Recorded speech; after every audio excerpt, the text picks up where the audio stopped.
The rain was pouring heavily when Jonathan King, a self-made millionaire, parked his sleek black car in front of a modest, run-down house.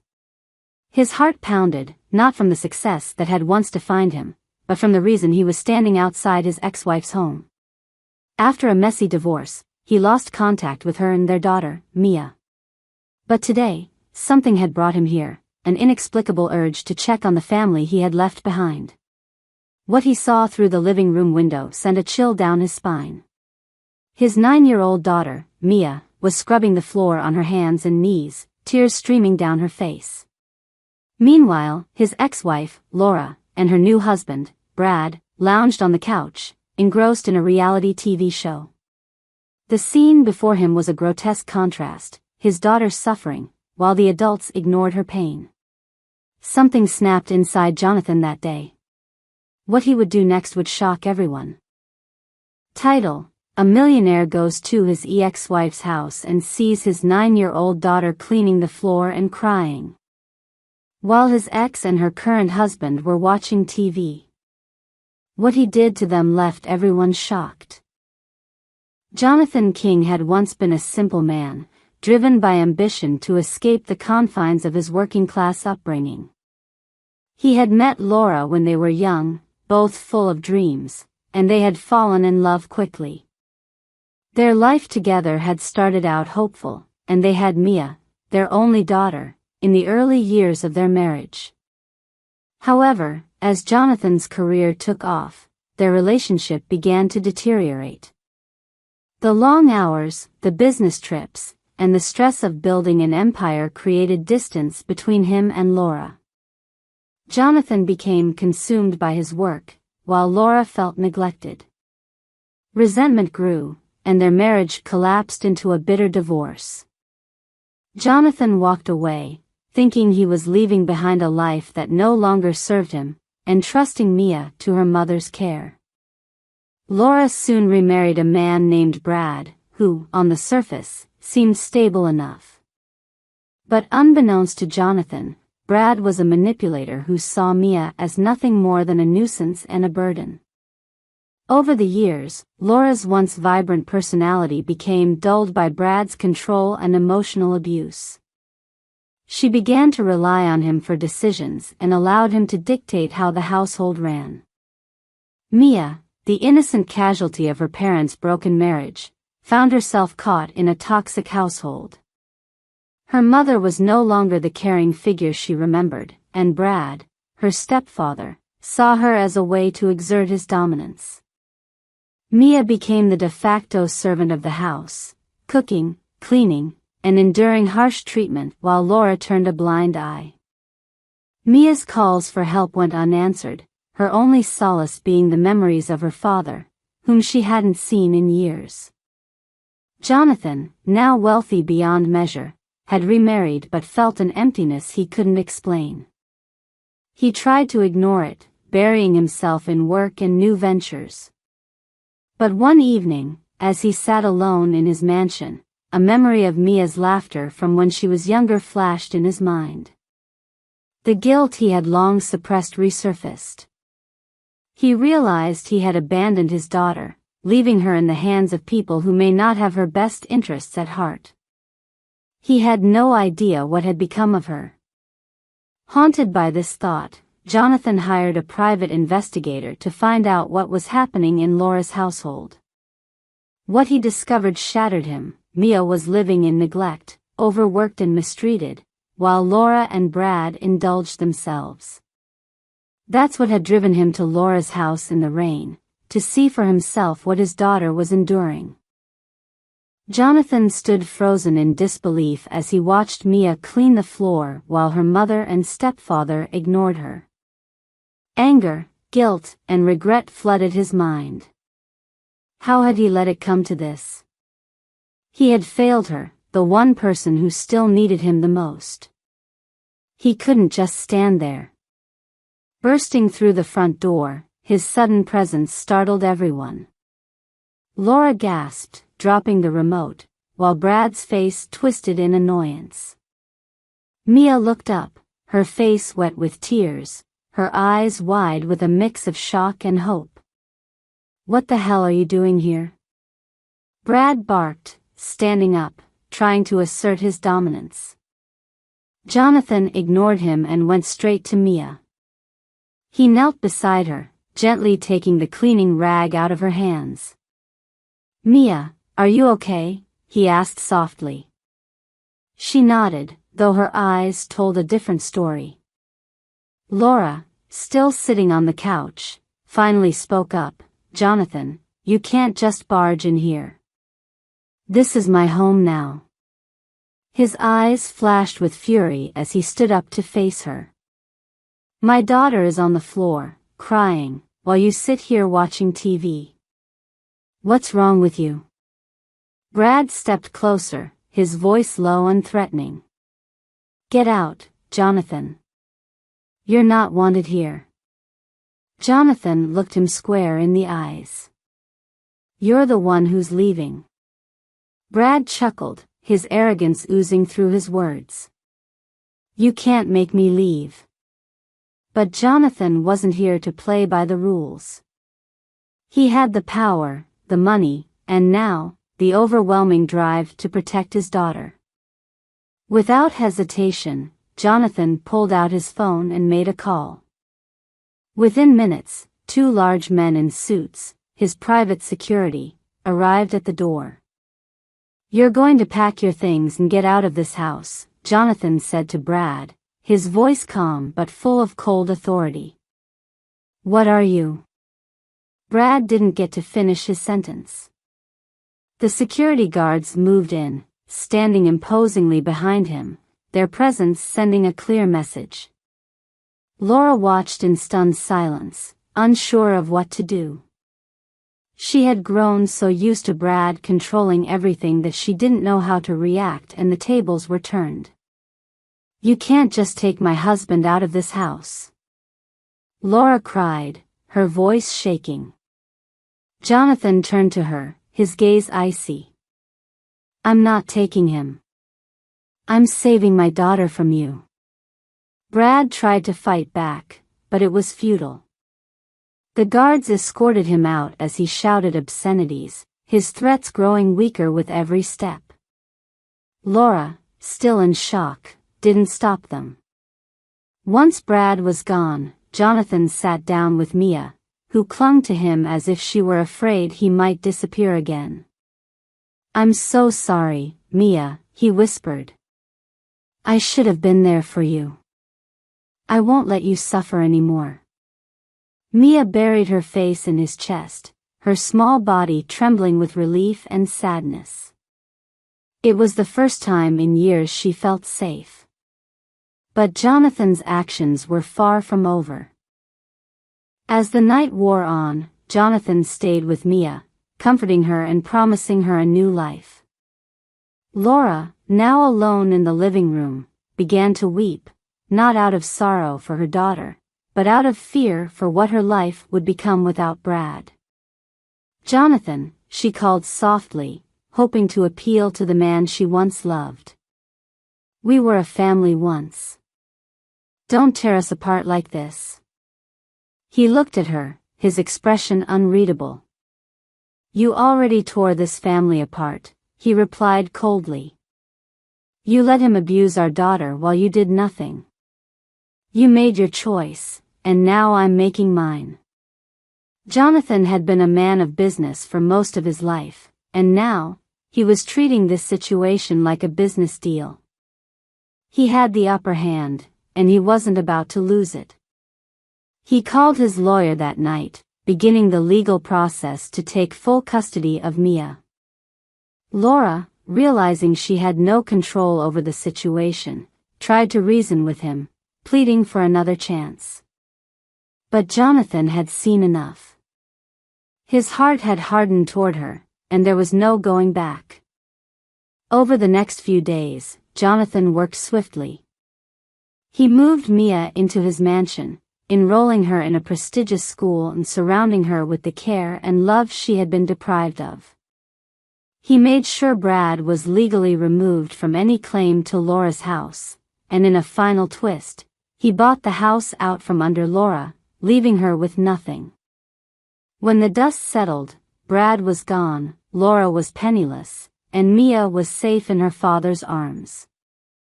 But the story wasn't over yet. As the night wore on, Jonathan stayed with Mia, comforting her and promising her a new life. Laura, now alone in the living room, began to weep, not out of sorrow for her daughter, but out of fear for what her life would become without Brad. "Jonathan," she called softly, hoping to appeal to the man she once loved. "We were a family once. Don't tear us apart like this." He looked at her, his expression unreadable. "You already tore this family apart," he replied coldly. "You let him abuse our daughter while you did nothing. You made your choice, and now I'm making mine." Jonathan had been a man of business for most of his life, and now, he was treating this situation like a business deal. He had the upper hand, and he wasn't about to lose it. He called his lawyer that night, beginning the legal process to take full custody of Mia. Laura, realizing she had no control over the situation, tried to reason with him, pleading for another chance. But Jonathan had seen enough. His heart had hardened toward her, and there was no going back. Over the next few days, Jonathan worked swiftly. He moved Mia into his mansion, enrolling her in a prestigious school and surrounding her with the care and love she had been deprived of. He made sure Brad was legally removed from any claim to Laura's house, and in a final twist, he bought the house out from under Laura, leaving her with nothing. When the dust settled, Brad was gone, Laura was penniless, and Mia was safe in her father's arms. But the story wasn't over yet.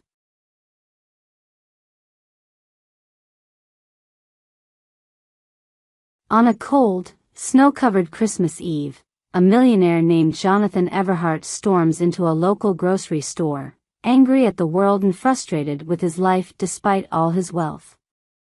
There, he humiliates a kind grocery clerk named Amelia, mocking her simple life and dismissing her as insignificant. But amid this bitter exchange, Amelia reveals, title, "A Millionaire Humiliates a Grocery Clerk on Christmas." But what she reveals leaves him stunned. The story opens on a crisp, frosty Christmas Eve in a bustling city. Jonathan Everhart, a man in his early 40s, is driving his luxurious car through the snow-covered streets.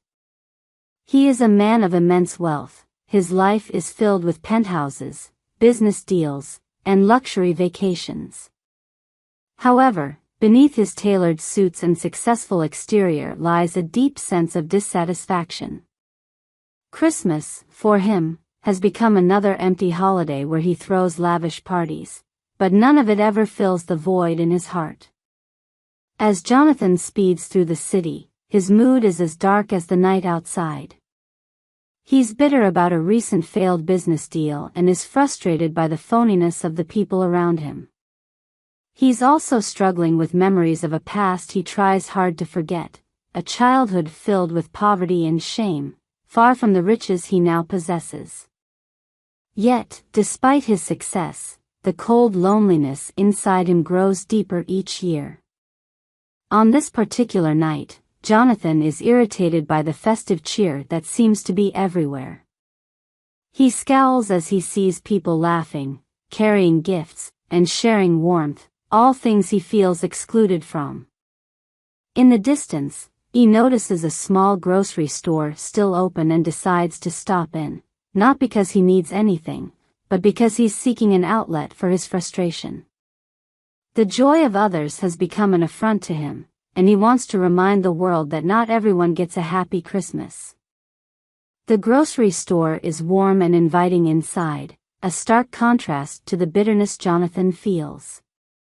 Christmas music plays softly in the background, and colorful decorations hang from the ceiling. At the counter stands Amelia, a woman in her late 20s.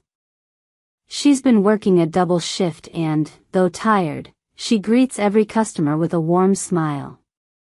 Unlike Jonathan, Amelia doesn't have much: a modest apartment, a simple life, and no grand prospects, but she holds on to her sense of kindness and gratitude. As Jonathan walks in, his expensive coat dusted with snow, Amelia greets him politely. She's used to dealing with all sorts of customers, from the polite to the rude, but something about Jonathan's demeanor unsettles her. His eyes are cold, and his expression is hard. Humiliation as Amelia scans the wine, she tries to make small talk, wishing Jonathan a Merry Christmas. But instead of responding kindly, Jonathan scoffs. His frustration boils over, and he lets out a torrent of words, belittling her and her simple job. "You know, it must be nice," he says, voice dripping with sarcasm, "to be so content with mediocrity. Standing behind this counter, ringing up groceries for people who probably forget you exist the second they leave. No ambitions? No plans for something bigger?" Amelia is taken aback, but she remains calm, her soft smile faltering only slightly. "I'm happy where I am," she says gently. "It's not about what you have, it's about being grateful for what you do." Jonathan laughs bitterly. "Gratitude? Please. People like you say that because you have nothing else. If you had half the life I have, you wouldn't be standing here smiling like some fool. You'd want more. But you," he waves his hand dismissively at her, "you'll never have more. You're stuck here." Amelia's eyes darken for a moment, but she remains composed. "Maybe I don't need what you have to be happy. Maybe having more doesn't always mean having a better life." The dark past Jonathan is flooded with memories of his father's ruthless business dealings, of how Robert Everhart had once been a partner and close friend to Jonathan's father, Thomas Everhart. They had built a company together, but somewhere along the way, Thomas's greed had overtaken him. He had betrayed Robert, pushing him out of the company in a bitter legal battle. Robert lost everything: his wealth, his reputation, and eventually his life. He died shortly after, leaving behind a wife and a young daughter, Amelia. Jonathan had always known of his father's ruthlessness, but had never fully grasped the consequences of his actions. His father's wealth and power had shielded Jonathan from the harsh reality of what had happened to Robert's family. And now, standing in front of him was Amelia, the daughter of the man his father had destroyed, working as a grocery clerk on Christmas Eve. Amelia continues, her voice steady but filled with emotion. "After my father died, my mother worked 3 jobs just to keep a roof over our heads. We lost everything, but she never complained. She taught me to be strong, to be kind, even when life is hard. And I've tried to live by that, even when it feels impossible." Jonathan is speechless. He feels a weight in his chest, a mixture of guilt and shame. He had grown up in privilege, never having to face the consequences of his father's actions. And now, here was Amelia, living a life of struggle and hardship because of what his family had done. The inner conflict Jonathan begins to wrestle with his emotions. His initial arrogance and anger start to crumble. Jonathan is silent for a long moment, processing everything. The store is quiet now, the other customers gone. It's just him and Amelia, standing in the warm glow of the Christmas lights. He realizes that this moment, this conversation, is a turning point in his life. For the first time in years, Jonathan feels vulnerable. He feels the weight of his father's legacy and the emptiness of his own life. All the money, the power, the success, it suddenly feels meaningless in the face of Amelia's quiet strength and resilience. "I'm sorry," Jonathan says finally, his voice thick with emotion. "I didn't know." I didn't know what my father had done, what it had cost your family. Amelia nods, her expression softening. I know you didn't. But now you do. And what you do with that knowledge is up to you. Jonathan feels a lump in his throat. He realizes that this is his chance to make things right, to break the cycle of greed and cruelty that his father had started. But he also knows that it won't be easy. It will take more than just an apology to undo the damage that has been done. As the clock strikes midnight, signaling the arrival of Christmas Day, Jonathan feels a strange sense of clarity. He knows what he has to do. Without hesitation, he pulls out his checkbook and writes a check for an enormous sum of money. He hands it to Amelia, his hands trembling slightly. This is for you, he says quietly. It's not enough to make up for what my family did, but it's a start. I want to help you, to give you the life you deserve. Amelia looks at the check in shock. It's more money than she's ever seen in her life. But instead of taking it, she shakes her head. I don't want your money, Jonathan, she says gently. I'm not looking for a handout. What I want is for you to change. To be better than your father. To use your wealth and power for good, not just for yourself. Jonathan is stunned. He expected her to take the money, to accept his attempt at redemption. But her refusal only deepens his respect for her. He realizes that this isn't about money, it's about something much bigger. Then what can I do? He asks, desperate to make amends. Amelia smiles softly. Over the next few weeks, Jonathan begins to make changes in his life. He starts small, donating to charities, treating his employees with more kindness and understanding. He reaches out to old friends and mends broken relationships. But most importantly, he begins to see the world in a different light. He realizes that his wealth and success don't make him better than anyone else. In fact, they give him a responsibility to help others, to use his privilege for good. And though it's a difficult journey, Jonathan slowly begins to transform into a better man. As for Amelia, she continues working at the grocery store, but her life is no longer the same. She and Jonathan remain in contact, and though she never takes his money, they form a friendship built on mutual respect and understanding. On the next Christmas Eve, Jonathan returns to the store, not as a bitter millionaire, but as a changed man. He and Amelia share a quiet moment, reflecting on how far they've both come. The snow falls gently outside, and for the first time in years, Jonathan feels a sense of peace.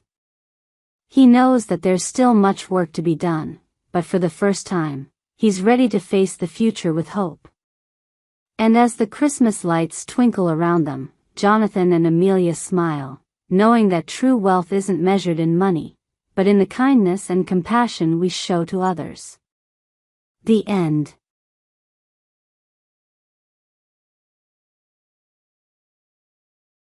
It started as a cruel game, an attempt to degrade and embarrass. He thought it would be fun to watch her struggle on the golf course, a sport of privilege and status. But in a single, unforgettable moment, she silenced the laughter, leaving the entire club speechless. Title: A millionaire invites his black housekeeper to golf to humiliate her. But what she does stuns everyone. James Holloway, a self-made millionaire in his early 50s, embodied wealth and status.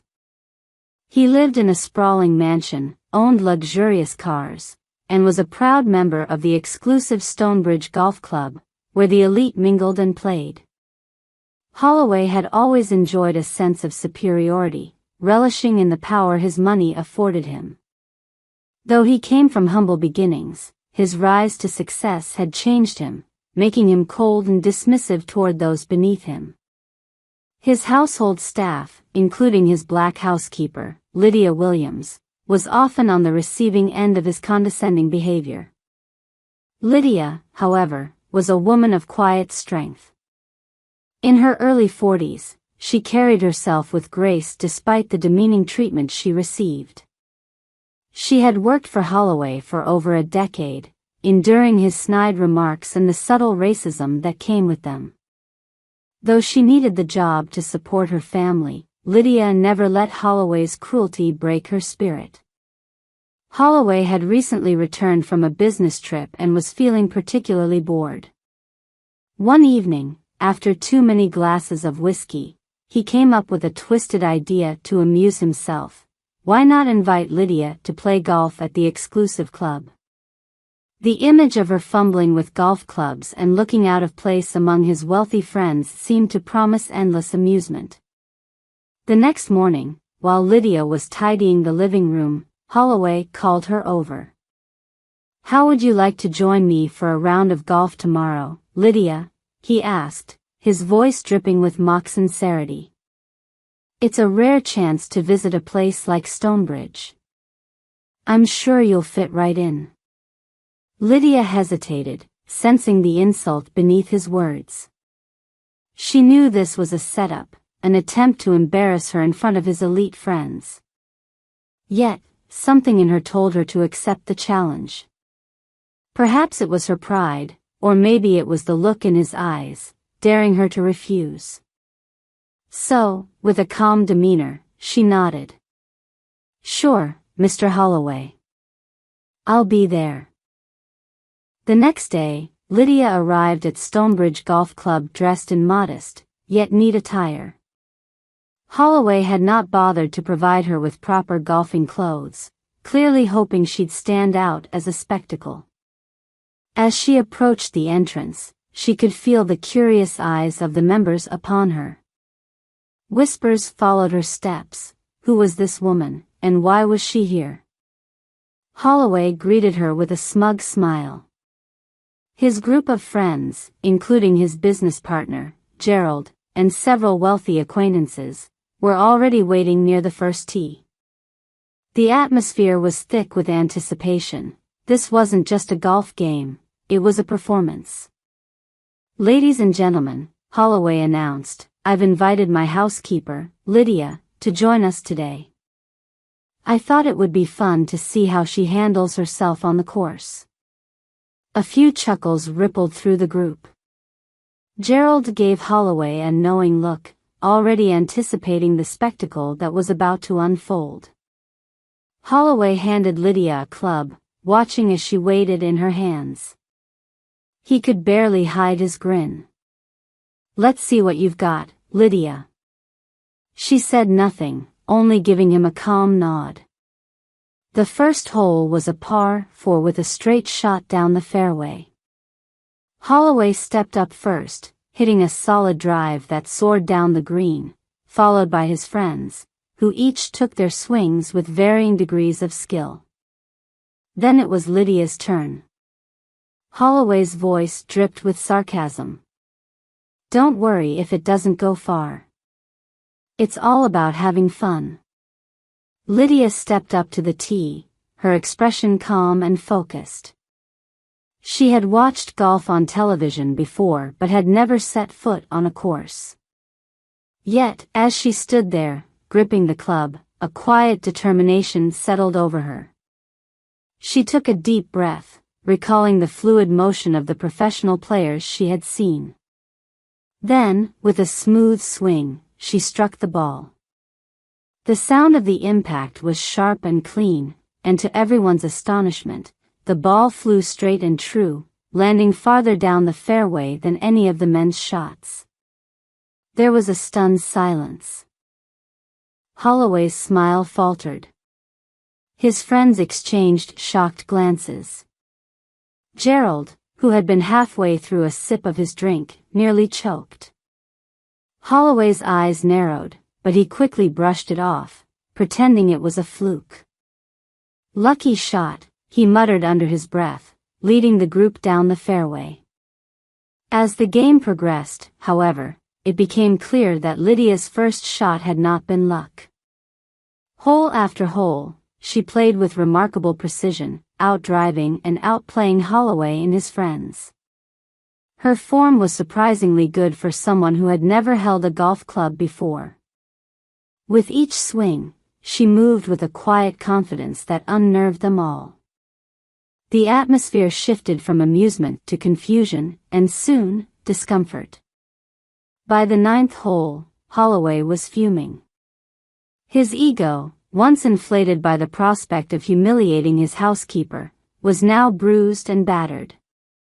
Lydia's calm demeanor throughout the game only made it worse.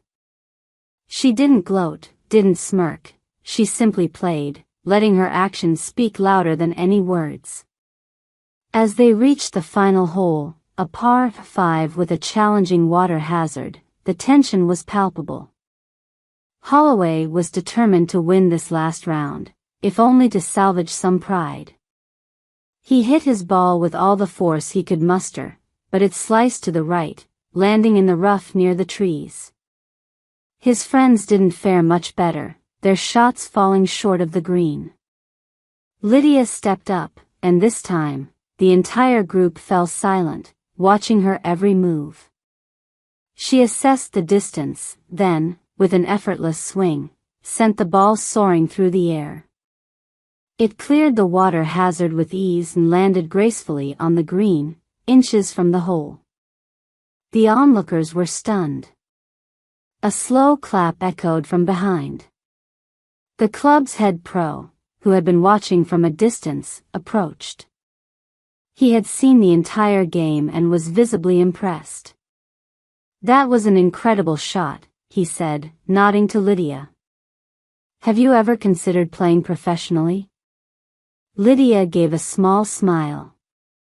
"No, just lucky today, I guess." But everyone knew it wasn't luck.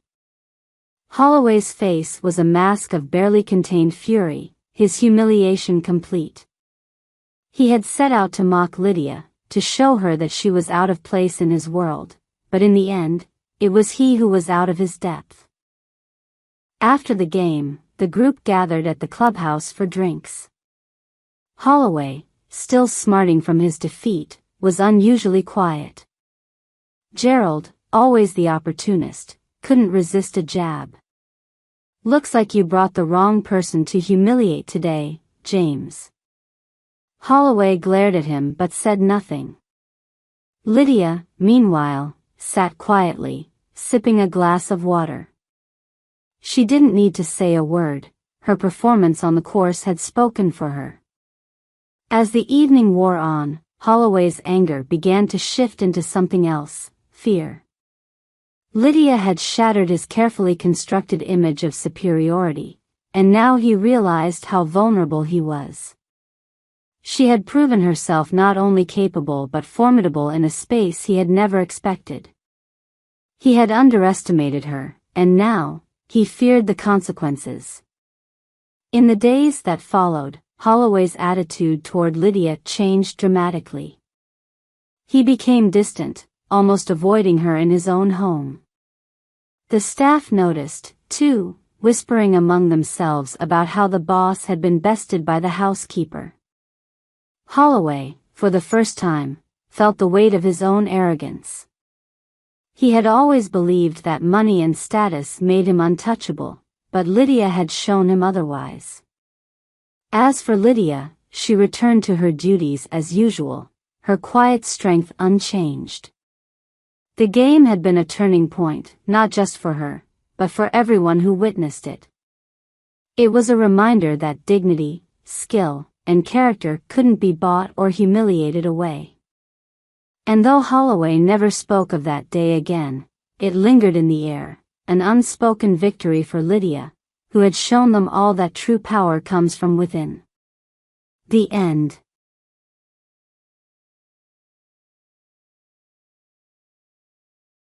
In a world where emotions are bought and sold like stocks, what happens when a fiery woman with nothing to lose collides with a cold-hearted millionaire who hides secrets behind his piercing blue eyes? Can love bloom in the shadows of betrayal? The bustling streets of New York City are alive with chatter and chaos, a sharp contrast to the suffocating silence in a dimly lit conference room. Ava Williams, a 27-year-old waitress drowning in medical bills for her ailing mother, stands before the stoic and commanding Ethan Blackwell, a 35-year-old self-made tech millionaire known for his arrogance and ruthless business tactics. Ethan's icy blue eyes scan Ava from head to toe, unimpressed by her simple floral dress and trembling hands. But desperation shines in her hazel eyes, matching the unwavering determination in her voice. "I'll do anything to save my mom," Ava says, clutching the back of a chair to steady herself. Ethan leans back in his chair, his sharp features highlighted by the dim light. His lips curl into a smirk, but there's no humor in his tone. "Anything, Miss Williams?" Ava nods, swallowing the lump in her throat. She doesn't know what she's agreeing to, only that she's out of options. "Marry me," Ethan says, his words cutting through the air like a knife. The next day, Ava finds herself sitting across from Ethan's lawyer in his expansive Manhattan penthouse. The lawyer slides a thick document across the marble table. "The marriage will be purely contractual," Ethan explains coldly. 1 year, no emotions, no physical contact beyond public appearances. "In return, I'll cover your mother's medical expenses and provide you with a generous monthly allowance." Ava hesitates, her heart pounding.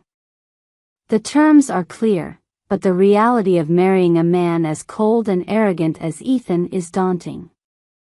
Still, the image of her bedridden mother propels her to pick up the pen. "Fine," she whispers, signing the document. Ethan's lips twitch, almost as if he's amused. "Welcome to the Blackwell family, Mrs. Blackwell."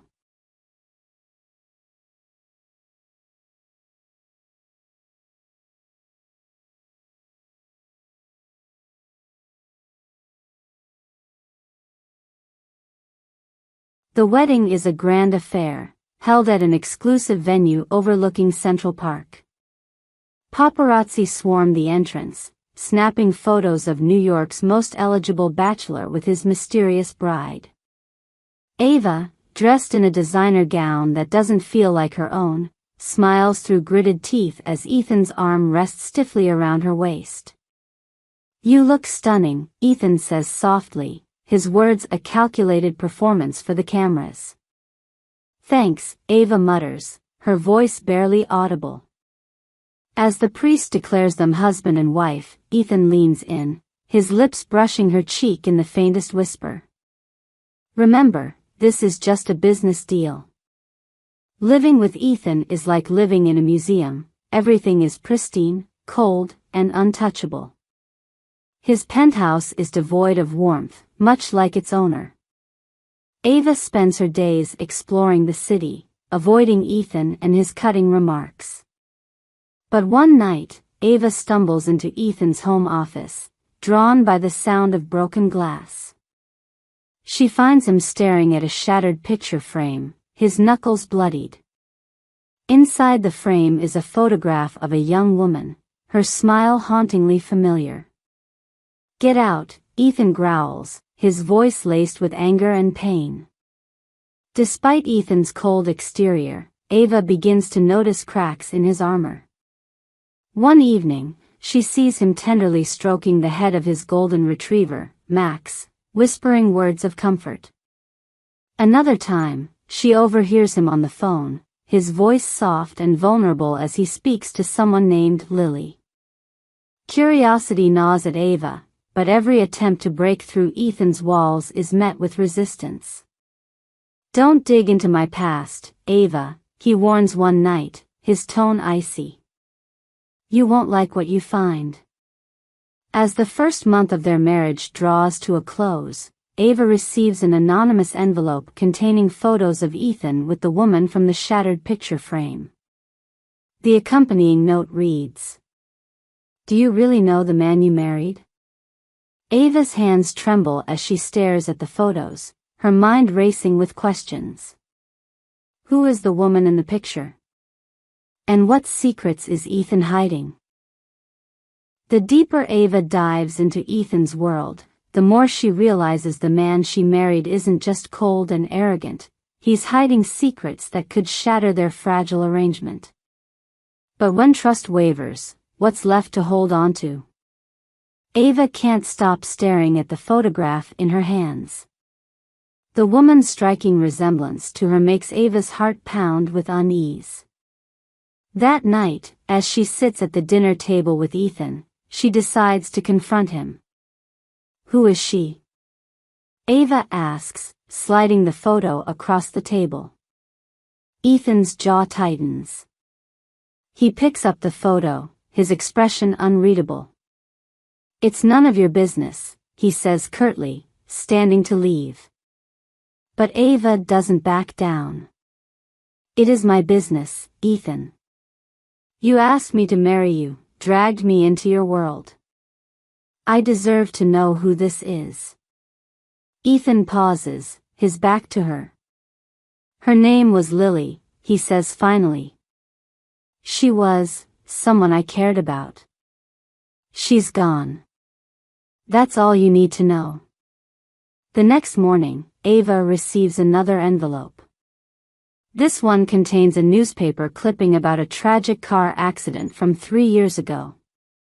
The headline reads, Heiress Lily Evans dies in fiery crash, fiancé suspected of foul play. Ava's blood runs cold. Fiancé? Could Ethan have been engaged to Lily? And what does this mean for her marriage to him? When Ethan comes home that evening, she confronts him again. Why didn't you tell me you were engaged before? Ava demands, holding up the clipping. Ethan's face darkens. Because it's in the past, he says. And I don't owe you an explanation. Maybe not, Ava snaps, but someone out there thinks I should know the truth. Over the next few days, tension between Ava and Ethan reaches a boiling point. He becomes more withdrawn, spending long hours at work and avoiding her at home. One night, Ava finds herself in Ethan's study again. This time, she searches his desk drawers, hoping to uncover more about Lily and the accident. She finds a hidden journal filled with Ethan's handwritten notes. One entry catches her eye. I didn't protect her. I couldn't save her. If only I'd stayed that night. Ava's heart aches as she reads the words, sensing the guilt and pain Ethan has been carrying. But before she can read further, Ethan storms in, furious. What the hell are you doing? He demands, snatching the journal from her hands. I wanted to understand you, Ava stammers. Ethan's voice softens, but his expression remains guarded. Some things are better left buried, Ava. Let it go. Ava decides to respect Ethan's wishes, but the mystery around Lily continues to haunt her. Meanwhile, her relationship with Ethan begins to shift. Small moments of kindness peek through his icy exterior, a cup of tea left on her nightstand, a gentle word of encouragement when she struggles with her mom's hospital bills. One evening, Ethan surprises Ava by inviting her to a charity. Determined to learn the truth, Ava visits the archives at the local library, searching for more information about Lily's death. She discovers reports suggesting that Ethan was the last person seen with Lily before the crash. Rumors of an argument and accusations of foul play are scattered throughout the articles. Ava returns home, her mind racing with questions. She confronts Ethan once again, unable to hold back her doubts. Did you have anything to do with Lily's death? She asks, her voice trembling. Ethan's face pales, and for a moment, he looks vulnerable. No, he says quietly. But I wasn't there when she needed me most. That's my burden to bear. Before Ava can press further, Ethan's phone buzzes. He answers it, his expression darkening. I'll be there, he says, ending the call abruptly. Ethan grabs his coat, but before he leaves, he turns to Ava. Stay here. Don't go anywhere, he warns. As the door closes behind him, Ava's curiosity gets the better of her. Ignoring Ethan's warning, she follows him into the night, unaware that her decision will lead to a discovery that changes everything. Ava thought she was unraveling Ethan's secrets, but what she discovers is a web far more tangled than she could have ever imagined. Will the truth set her free, or trap her in a dangerous game she never agreed to play? Ava trails Ethan through the dark streets of Manhattan, her heart pounding in her chest. She stays at a safe distance, careful not to alert him to her presence. Ethan's black SUV pulls up to an abandoned building on the outskirts of the city. Ava parks her car a block away and sneaks closer, hiding behind a row of dumpsters. She watches as Ethan meets with a shadowy figure, a man dressed in all black with a scar running down his cheek. Their heated conversation is muffled, but Ava hears enough to pick up fragments. Debt. Lily, it ends tonight. Before Ava can process what she's heard, the scarred man shoves Ethan against the wall. Ethan retaliates swiftly, pinning the man down with an agility that surprises Ava. But the sight of her husband in such a dangerous confrontation chills her to the bone. Ava rushes home before Ethan can notice her absence. She tries to calm her racing thoughts but is startled when her phone buzzes with an unknown number. Hesitantly, she answers. I saw you following Ethan, a woman's voice says. Ava's breath catches. Who is this? Let's just say I know what you're going through, the woman replies cryptically. Meet me tomorrow at Central Park, near the fountain. I can give you answers. The call ends abruptly, leaving Ava shaken yet intrigued.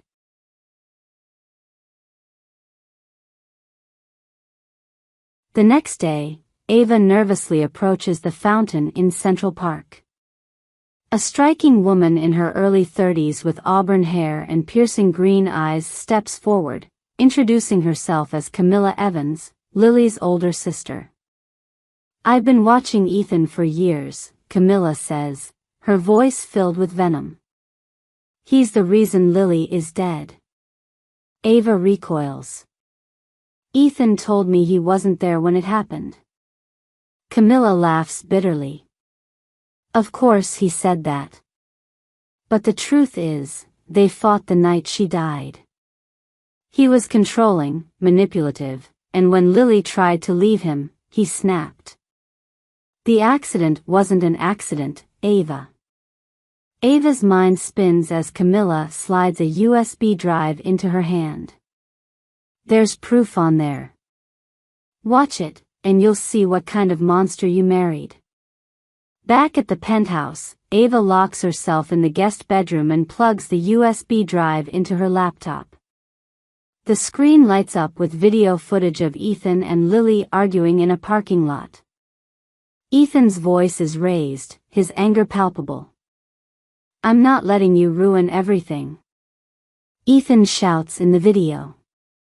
Lily retorts, her voice trembling.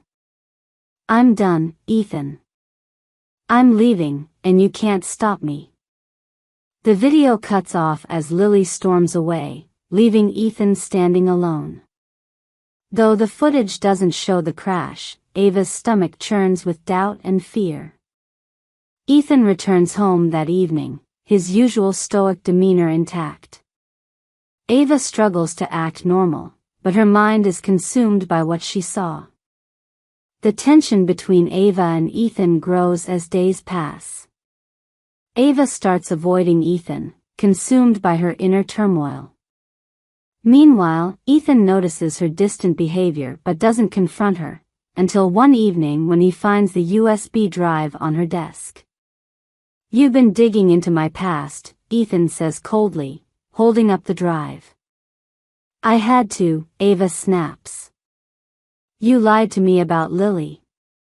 Camilla told me everything." Ethan's face hardens. "You spoke to Camilla? You have no idea what you've done." "Then tell me the truth, Ethan," Ava pleads. Ethan hesitates, his expression unreadable. "Camilla has always blamed me for Lily's death. But what she didn't tell you is that Lily wasn't running away from me, she was running away from her." Ava stares at him, stunned. "What are you talking about?" Ethan steps closer, his voice low. "Lily discovered that Camilla was embezzling money from their family's trust fund. The night of the crash, she told me everything. She was scared, Ava. Scared of what her sister might do to her." Ava's mind reels as she processes Ethan's words. Could Camilla be lying? Or is Ethan spinning another web of deceit?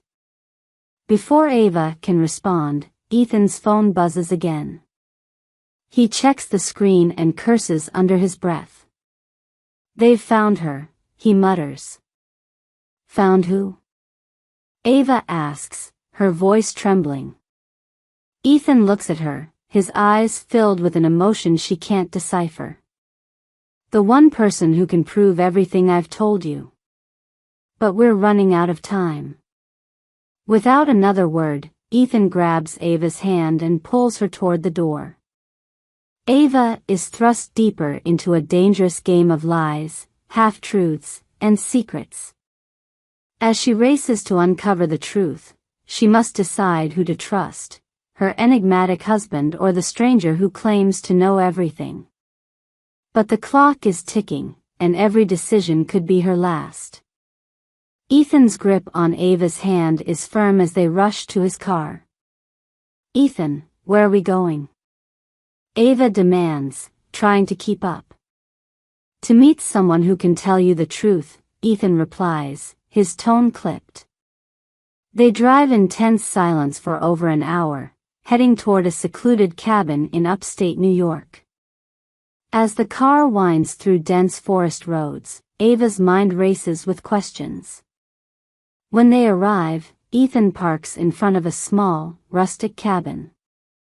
A middle-aged woman with sharp eyes and graying hair steps out, her face etched with caution. "This is Dr. Marlowe," Ethan says, introducing her. She was Lily's therapist, and she knows what really happened the night of the crash.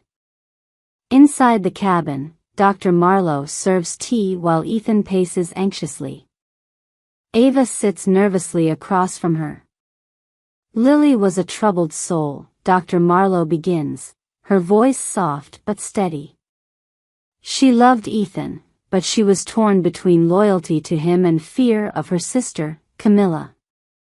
"What kind of fear?" Ava asks, leaning forward. Dr. Marlowe hesitates, glancing at Ethan. "Camilla was manipulative, controlling. Lily discovered that Camilla had been stealing from their family trust. She wanted to expose her, but she feared the fallout. The night of the accident, Lily came to me, terrified. She said she was meeting Ethan to plan her escape." Ava's breath catches. "Escape? From what?" Dr. Marlowe sighs. "From Camilla's grasp. She believed Camilla wouldn't let her go without a fight."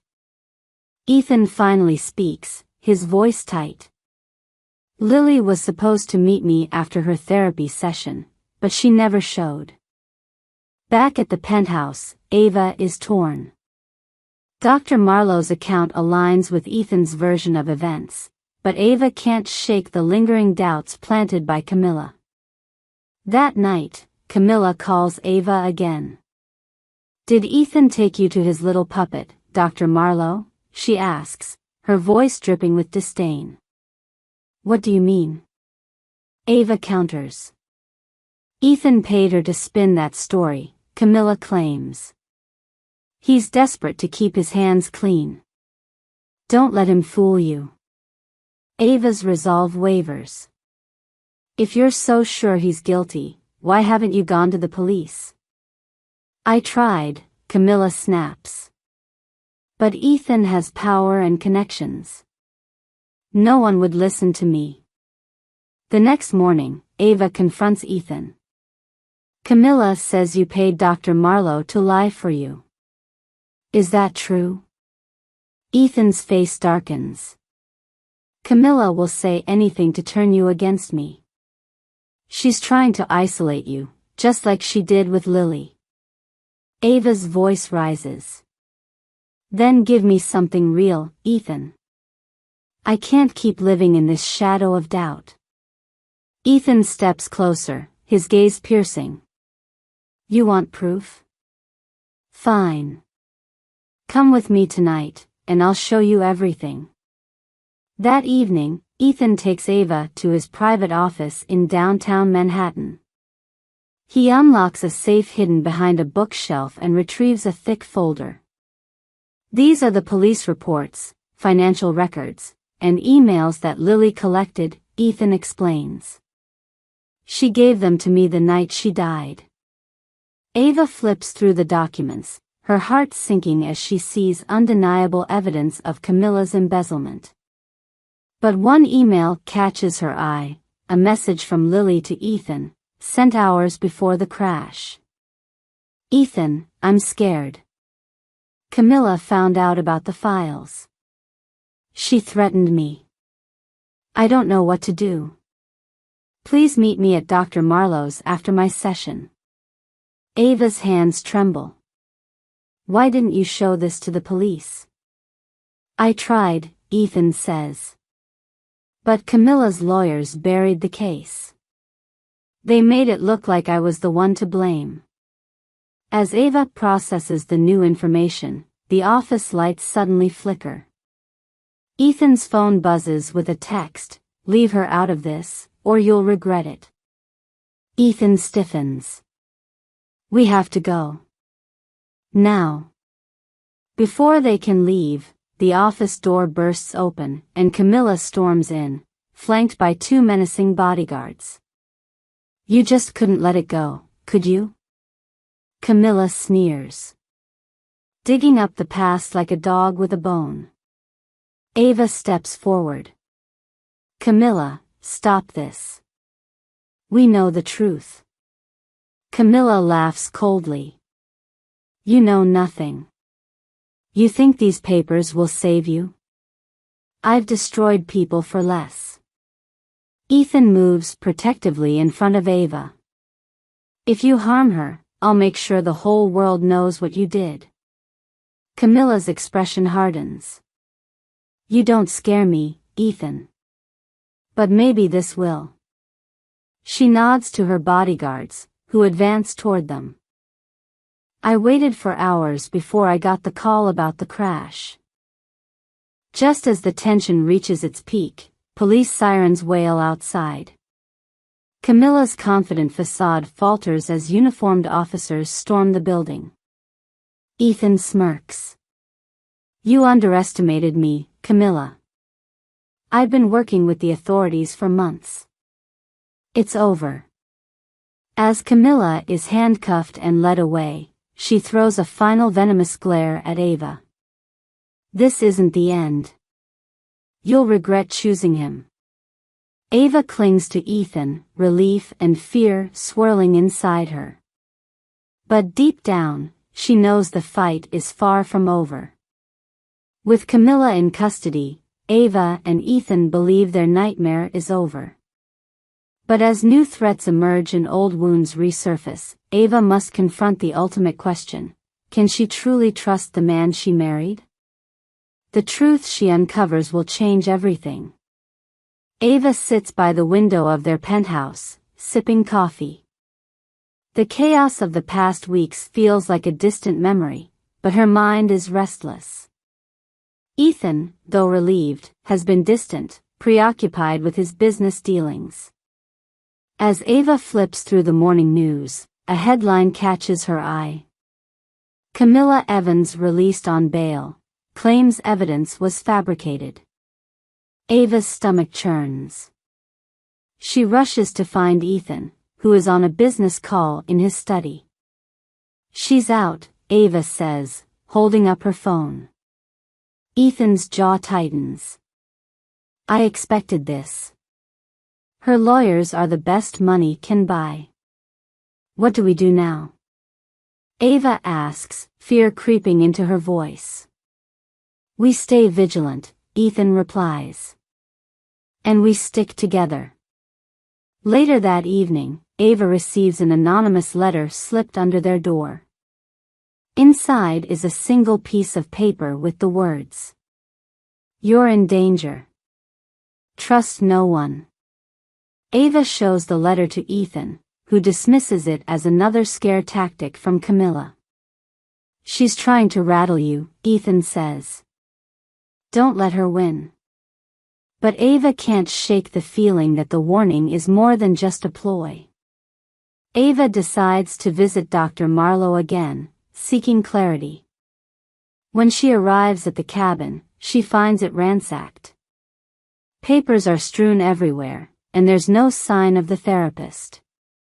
Panicked, Ava calls Ethan, but before she can speak, a shadowy figure emerges from the back of the cabin. I wouldn't trust everything Ethan says if I were you, the man says, his voice cold and calculated. Who are you? Ava demands, backing away. My name is Victor, the man replies. I worked for Ethan. I know his secrets, the ones he hasn't told you. Ava's heart pounds. What secrets? Victor smirks. Ethan wasn't just a businessman when he met Lily. He was involved in some unsavory activities. Camilla isn't the only one with blood on her hands. Ava confronts Ethan that night, her voice trembling with anger. Who is Victor? She demands. Ethan freezes, his expression unreadable. Where did you hear that name? I met him at Dr. Marlowe's cabin, Ava says. He told me you're hiding something. Ethan runs a hand through his hair, his calm facade cracking.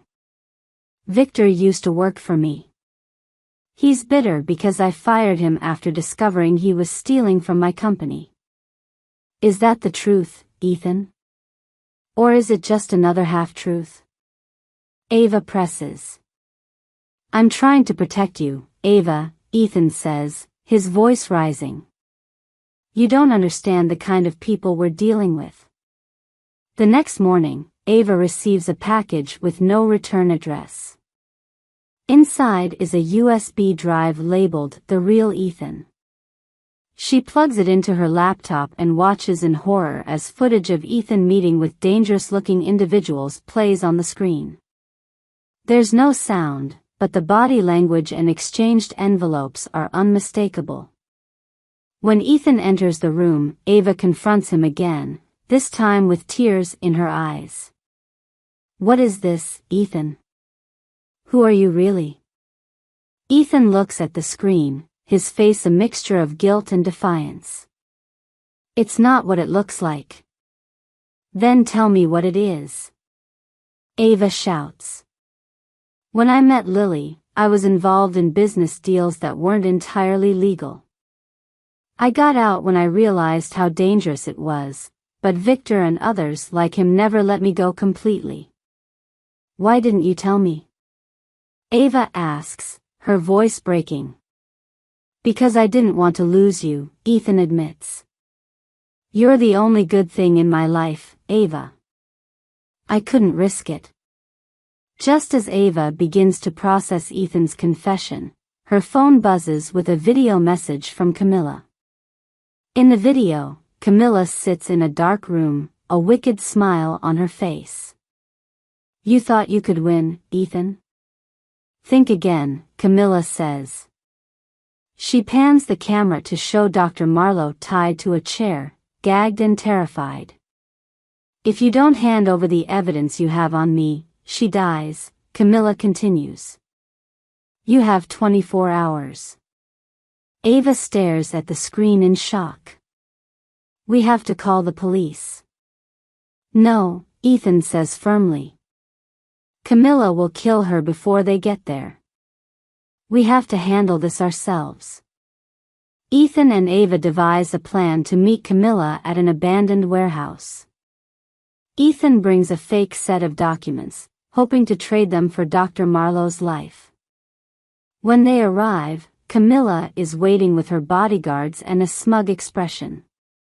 You really think I'd fall for this? She sneers, snatching the documents and throwing them aside. I'm not stupid, Ethan. Camilla orders her men to grab Ava, but Ethan springs into action, disarming one of the guards.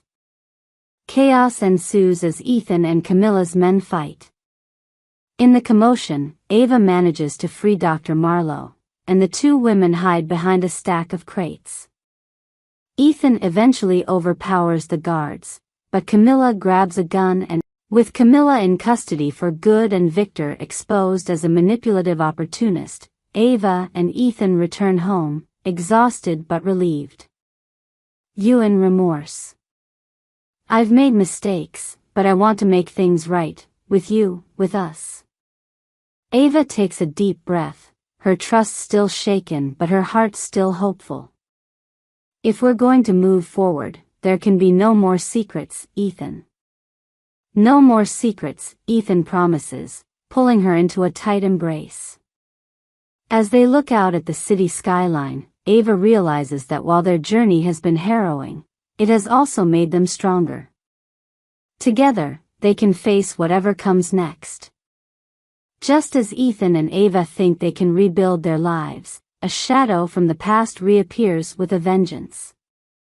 This time, the stakes are higher, and the danger is closer than ever. Can their fragile trust withstand another storm, or will it shatter completely? Ava sits in their sunlit living room, sketching designs for her upcoming art exhibition. She feels a sense of normalcy returning, though the scars of recent events linger. Ethan walks in with a bouquet of her favorite flowers. Thought you could use a little color, he says, smiling. Ava smiles back. Thank you, Ethan. Things feel better. For a brief moment, it feels like they're back to being a couple untouched by chaos. But Ava's phone buzzes, breaking the serenity. The message is from an unknown number. You thought it was over? Think again.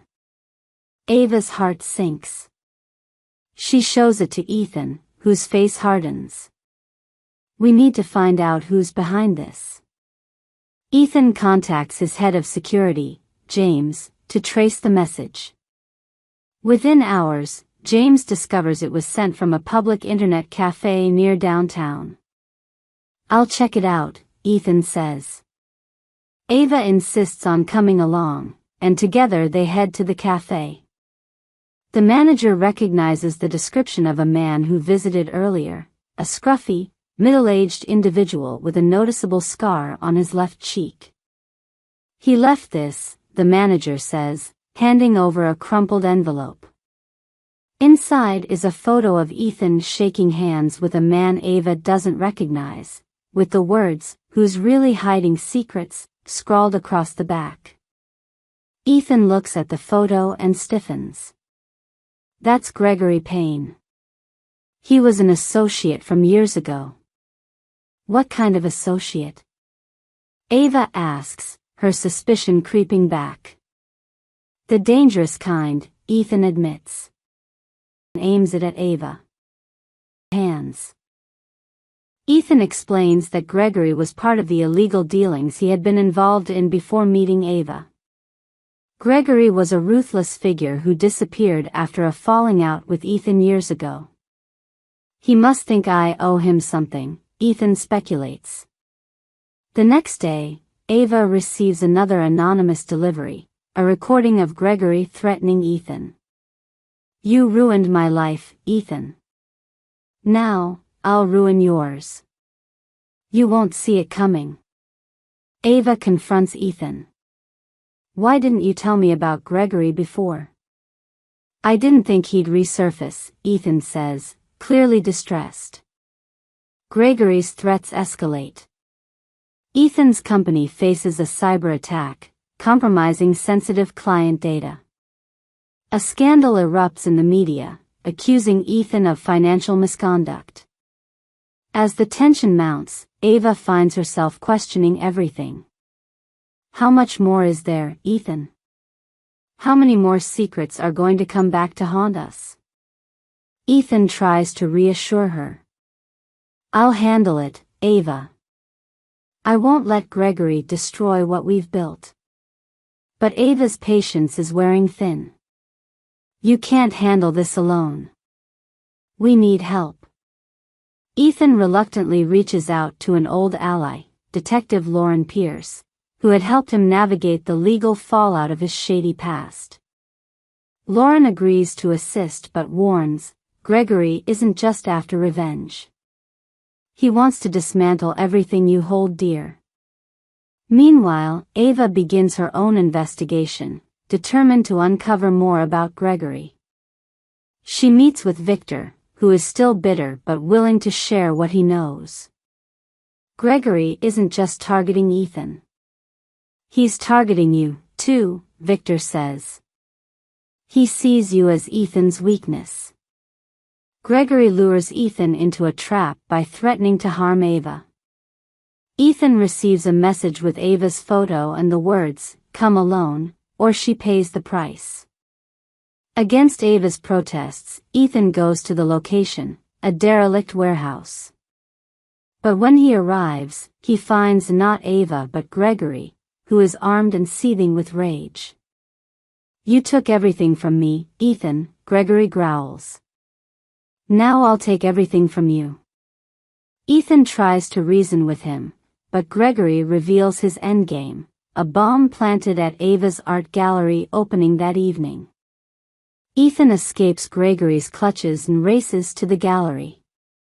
He calls Ava, who is already at the event, surrounded by guests and unaware of the danger. "Get everyone out, now!" Ethan shouts. Ava doesn't hesitate, pulling the fire alarm and evacuating the building.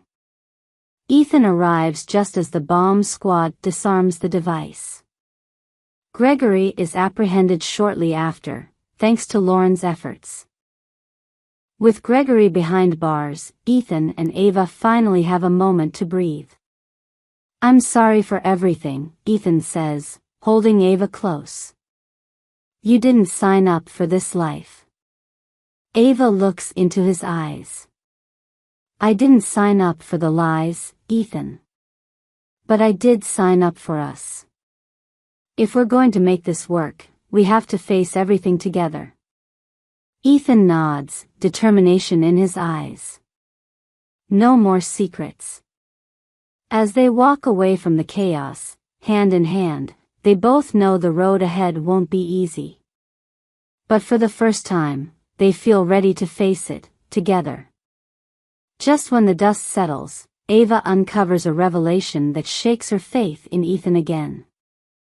With trust hanging by a thread, can their love survive another betrayal, or will it crumble under the weight of the truth? A week after Gregory's arrest, life appears to be returning to normal. However, Ava notices Ethan is becoming distant, spending long hours locked in his study or taking secretive phone calls. One evening, while Ethan is out, Ava finds an envelope on his desk containing a signed agreement. The document mentions a transfer of assets to an anonymous party. Confused and alarmed, she takes a photo of the document and decides to confront Ethan. When Ethan returns, Ava shows him the photo and demands an explanation. "Who are you transferring assets to, Ethan? And why are you hiding it from me?"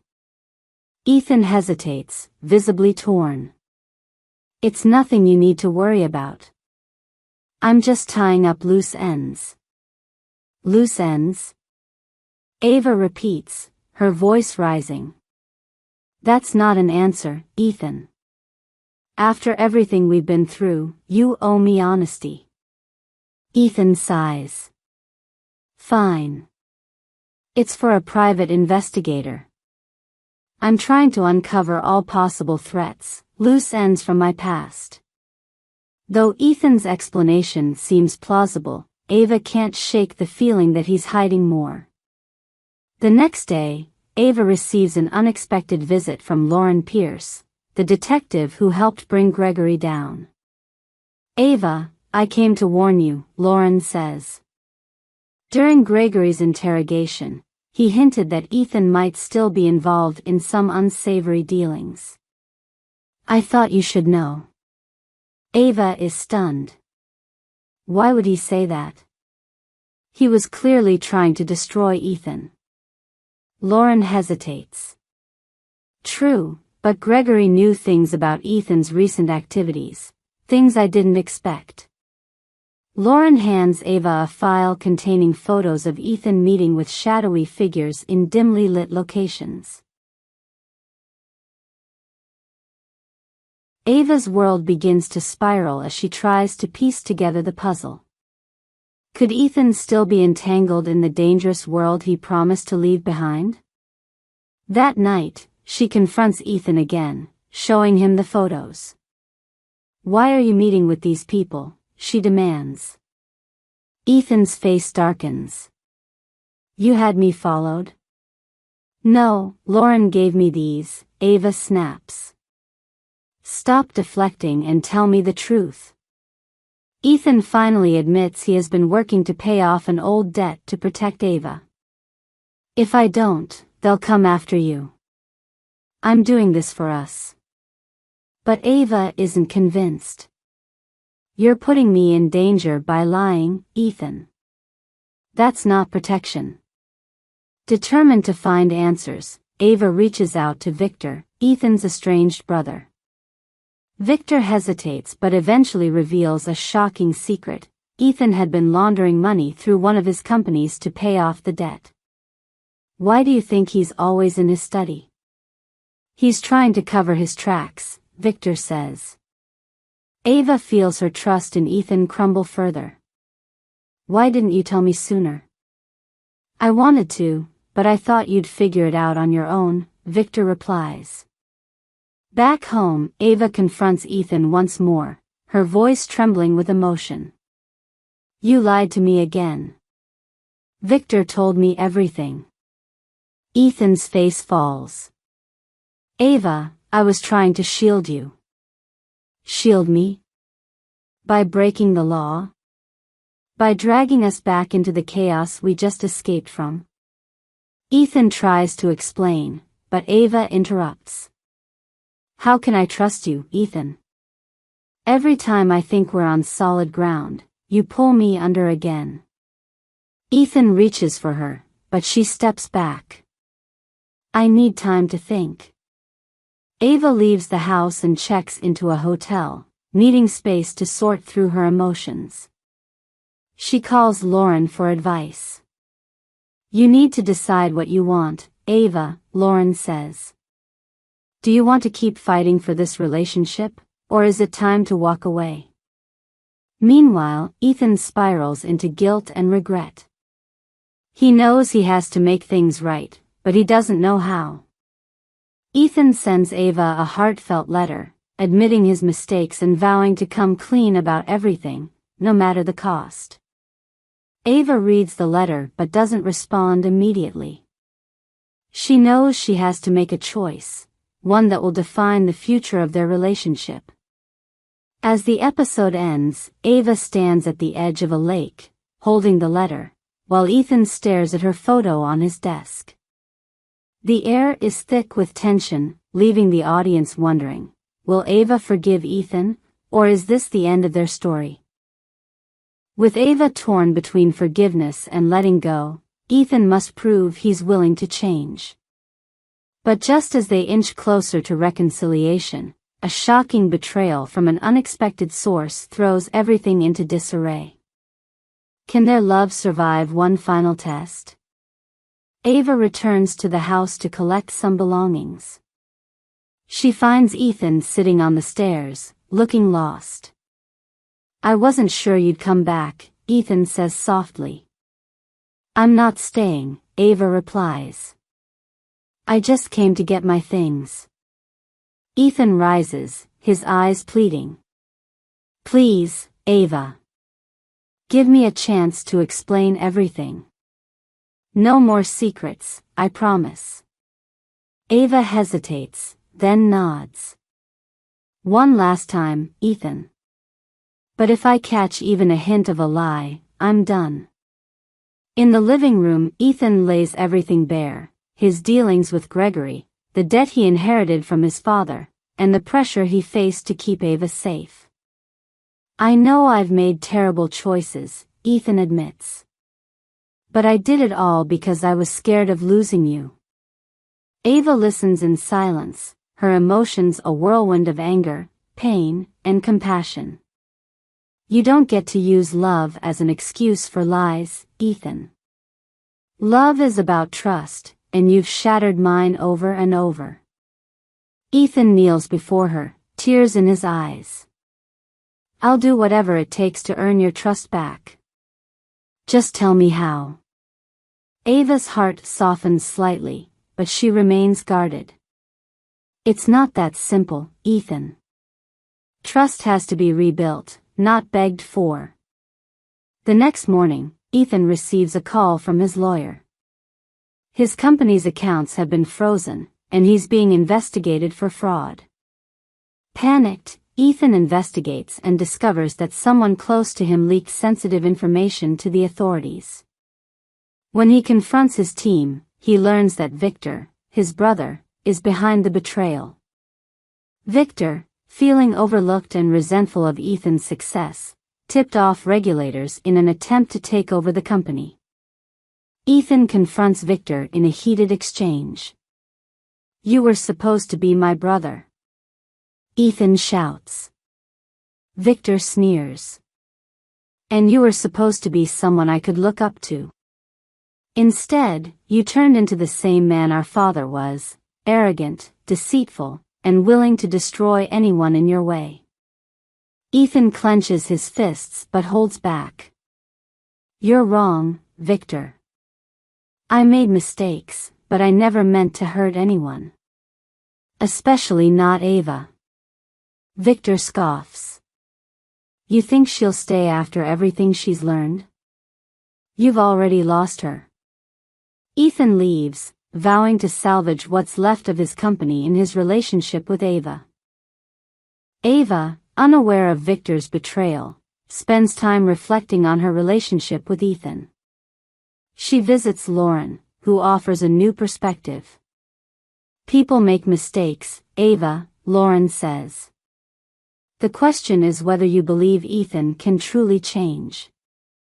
Later, Ava finds a video on her phone, a recording of her and Ethan during happier times. In it, Ethan talks about how Ava inspired him to be a better man. Tears streaming down her face, Ava realizes that despite everything, she still loves him. Ava returns home to find Ethan packing his things. "I'm leaving," he says. "You deserve a fresh start without me dragging you down." Ava stops him.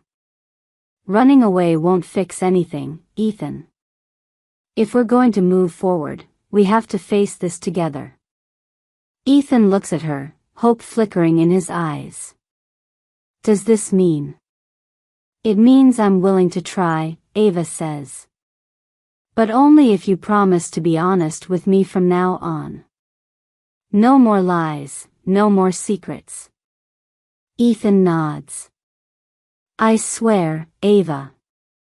No more." Ethan works tirelessly to clear his name and rebuild his company. He publicly addresses the allegations, taking full responsibility for his past mistakes and vowing to operate transparently moving forward. Ava, meanwhile, focuses on her art, channeling her emotions into a powerful new collection that gains widespread acclaim. Together, they attend therapy to rebuild their trust and strengthen their bond. Though the road is not easy, they find solace in knowing they're taking it one step at a time. A hard-earned peace. Months later, Ethan surprises Ava with a simple yet heartfelt gesture, a picnic at the spot where they first met. As they sit under the stars, Ethan takes her hand. "I know I don't deserve your forgiveness, but I'm grateful for it every day." Ava smiles. "It's not about deserving, Ethan. It's about choosing to move forward together." The two share a tender kiss, their love stronger and more resilient than ever. As Ava and Ethan begin to rebuild their lives, a shadow from Ethan's past resurfaces, threatening to unravel everything they've fought for. Can their love withstand this final test, or will the ghosts of the past tear them apart forever? The episode opens with a hopeful scene. Ava and Ethan are sitting together in their living room, now filled with light and warmth. Ethan has made a fresh start with his business, and Ava is finally able to focus on her art without the constant tension. "I never imagined we'd get here," Ava says, glancing over at Ethan. "I thought we were done." Ethan smiles softly, his eyes filled with gratitude. "So did I. But we're still standing." Ava leans in, kissing him gently. "Together, we're unstoppable." But the peace is short-lived. Ethan receives an urgent call late one night. His lawyer informs him that an old adversary, Victor's ex-business partner, has filed a lawsuit, claiming Ethan owes him millions from an old deal. This is the same partner who helped finance some of the dangerous dealings that put Ethan in jeopardy before. The lawsuit threatens not only Ethan's financial recovery but also his hard-won reputation. "I thought we were past this," Ethan mutters, staring at his phone. "I thought I left all this behind." Ava overhears, and her stomach drops. "What's going on, Ethan?" Ethan turns to her, worry etched on his face. "It's an old business partner. Someone I thought was long gone. But now he's back and dragging everything I worked for through the mud." Ava, feeling the weight of this new problem, takes his hand. "We'll get through this, together. We've already survived so much." Ethan decides to confront Victor, hoping to find a resolution. When he meets Victor at a neutral location, it's clear that Victor is still bitter and vindictive. "You think you can just sweep everything under the rug, Ethan?" Victor sneers. "You're not getting away with it. This lawsuit is just the beginning." Ethan, trying to stay calm, responds, "This isn't about business anymore, Victor.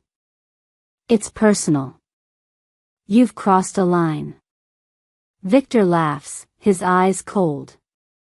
"Oh, I'm just getting started. You'll pay for what you did to me." As Victor storms off, Ethan's frustration grows. Ava, overhearing the conversation, feels the sting of betrayal once more. As the lawsuit drags on, Ethan becomes consumed with fighting the legal battle, pulling away from Ava once again. The strain on their relationship starts to show, and Ava begins to doubt whether this is a fight worth continuing. She confides in Lauren during a late-night phone call. "I don't know how much more I can take, Lauren," Ava admits, her voice heavy. "Every time I think we're moving forward, something from Ethan's past pulls us back. How much more can I give?"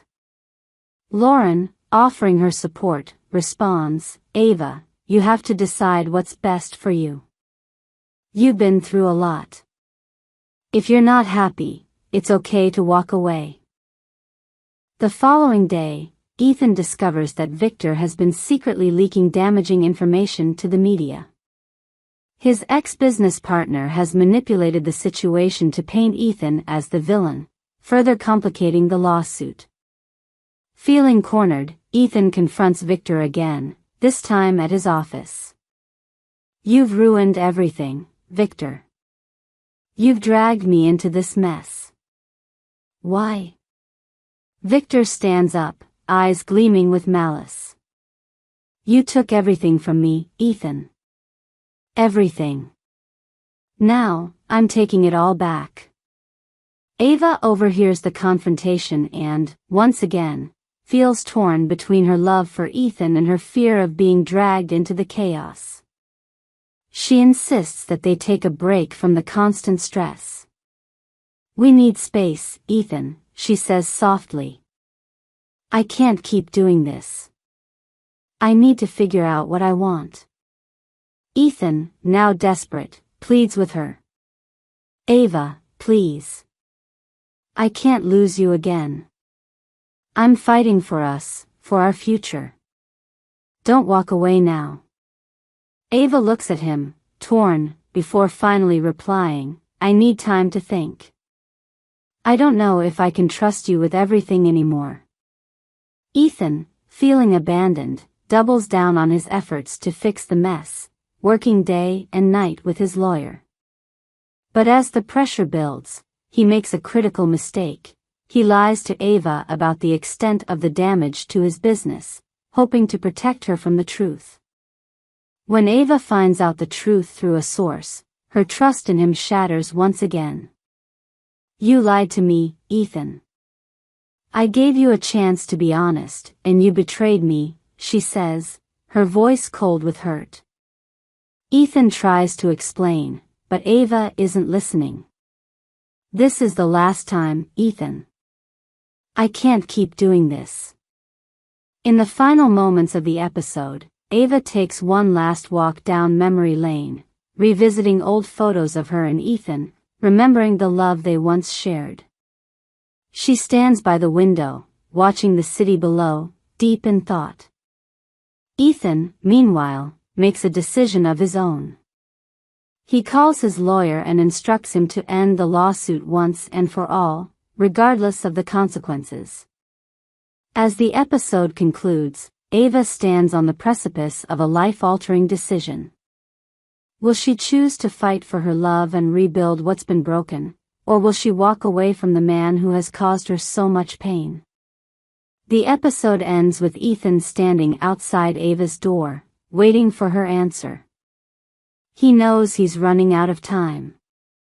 Ava, standing inside, stares at him through the glass, unsure of the future.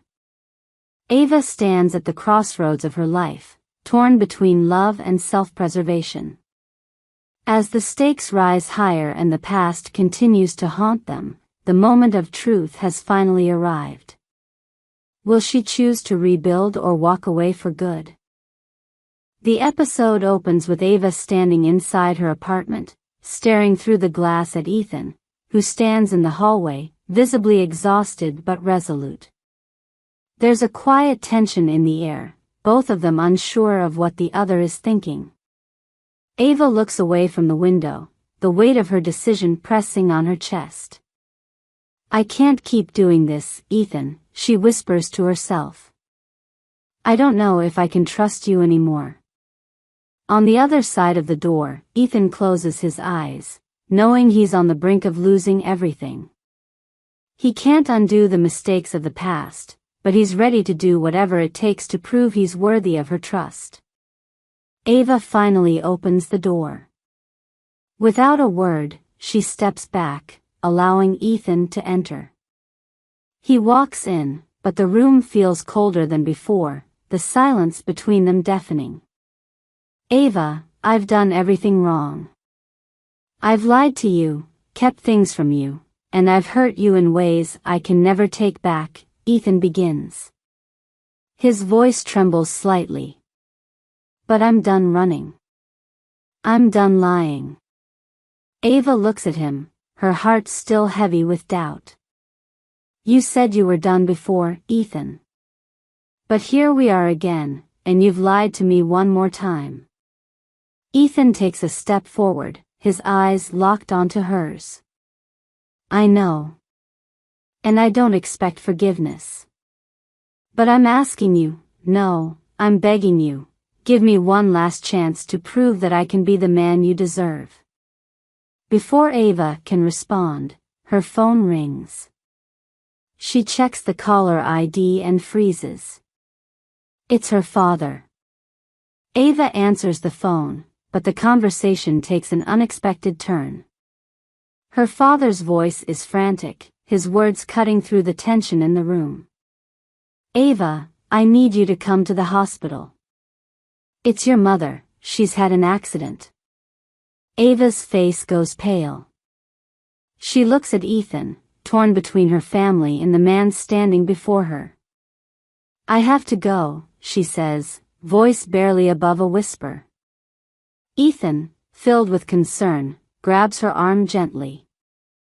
I'll come with you. You shouldn't be alone right now. Ava shakes her head, pulling away.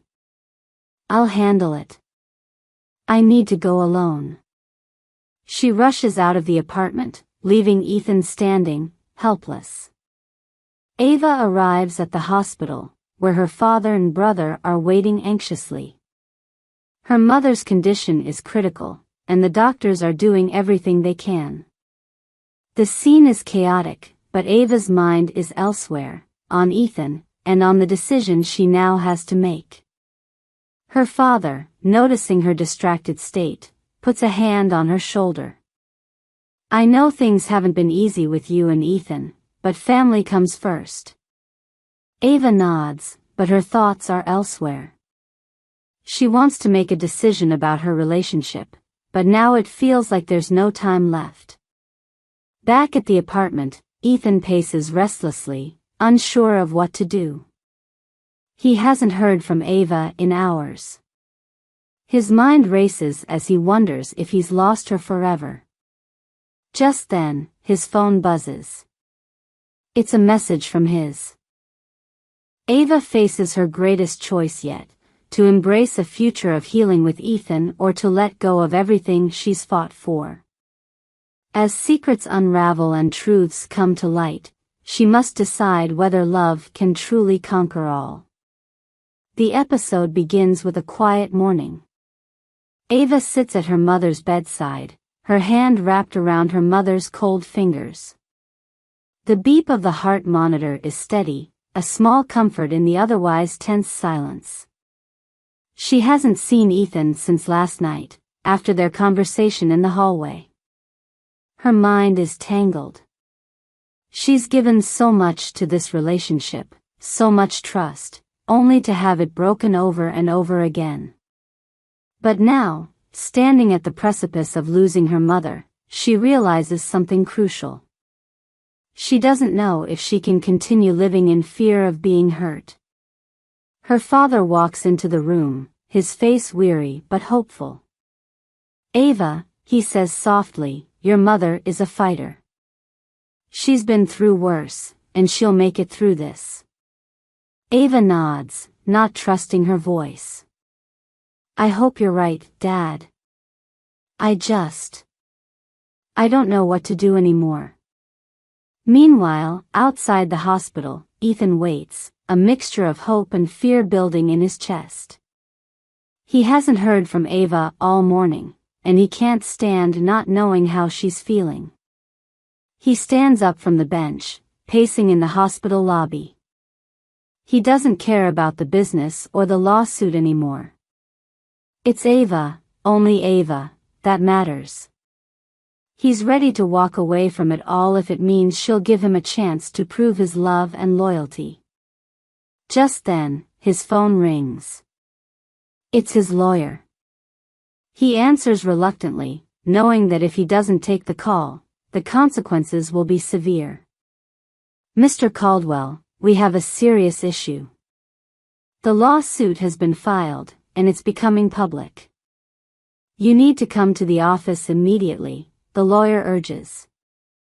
Ethan hangs up, conflicted. His eyes drift back toward the hospital doors, where Ava is still inside. He knows he can't afford to ignore this, but he also knows that if he doesn't act now, he may lose her forever. Ethan enters Ava's hospital room, determined but unsure. His eyes fall on her, sitting silently beside her mother. When she sees him, her expression remains unreadable. For a moment, neither of them speaks. "Ava," Ethan says quietly, his voice breaking slightly. "I've been thinking about everything, about us, about what I've done. And I've come to a realization that I can't keep running from my mistakes. I can't keep hiding the truth. Not from you, not from anyone." Ava's heart races as she watches him. Her eyes are full of doubt, full of the pain he's caused. "What are you talking about, Ethan? What else is there to say? You've already ruined everything." Ethan steps closer, taking a deep breath. "I'm not just talking about the business. There's something I've been keeping from you. Something I should have told you a long time ago." Ava's eyes narrow, waiting for. Ava faces her greatest choice yet, to embrace a future of healing with Ethan or to let go of everything she's fought for. As secrets unravel and truths come to light, she must decide whether love can truly conquer all. The episode begins with a quiet morning. Ava sits at her mother's bedside, her hand wrapped around her mother's cold fingers. The beep of the heart monitor is steady, a small comfort in the otherwise tense silence. She hasn't seen Ethan since last night, after their conversation in the hallway. Her mind is tangled.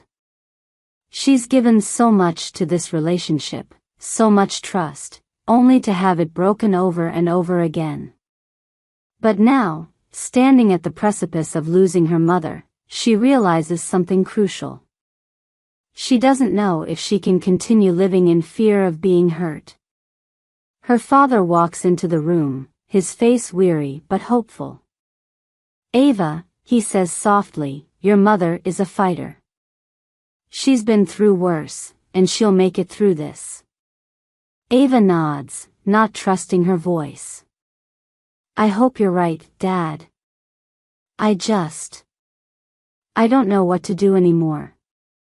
The unseen Visitorian. While, outside the hospital, Ethan waits, a mixture of hope and fear building in his chest.